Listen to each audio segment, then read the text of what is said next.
signal was a test of the weather radio station WXJ 46 Miamisburg, Ohio public warning system.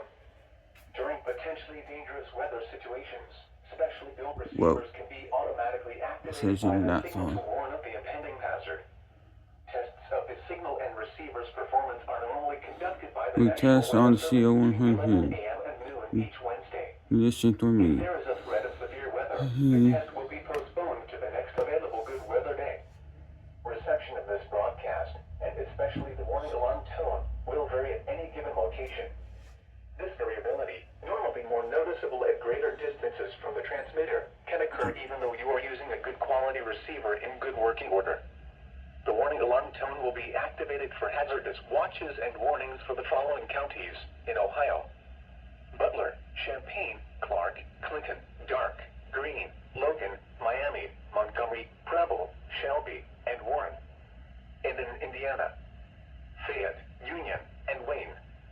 This concludes the weekly test of weather radio station WXJ 46 Miamisburg, Ohio.